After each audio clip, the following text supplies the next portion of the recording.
বছরখানেক আগে আমার শখ হলো একটা লেদার ব্যাগ কিনবো ল্যাপটপ ক্যারি করার জন্য। চলে গেলাম বসুন্ধরা সিটি। বিভিন্ন দোকানে ঘুরছি, ব্র্যান্ডের দোকানগুলো প্রথমে দেখছিলাম। একটা ব্যাগ অনেক পছন্দ হলো, দাম 12,000 টাকা।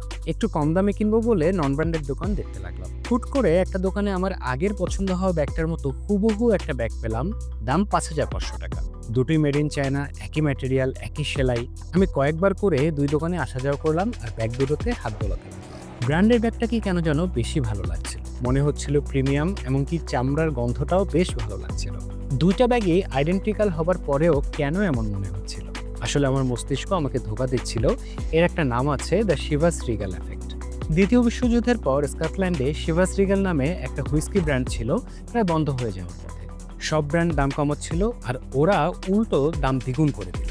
একই হুইস্কি, একই বোতল, শুধু দাম বদলেছে। আর মানুষ তখন পাগলের মতো কিনতে লাগলো, কারণ আমাদের মাথায় একটাই ফর্মুলা কাজ করে, দামি মানেই ভালো।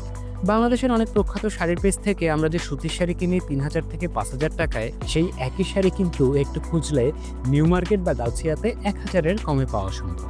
তারপর আমরা দামিটাই কিনি।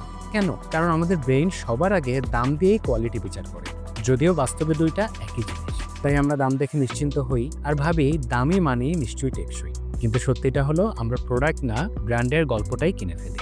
আপনার পার্সোনাল গ্রোথ কিংবা বিজনেস গ্রোথের সুযোগ ফলো করুন কুইক গ্রোথ।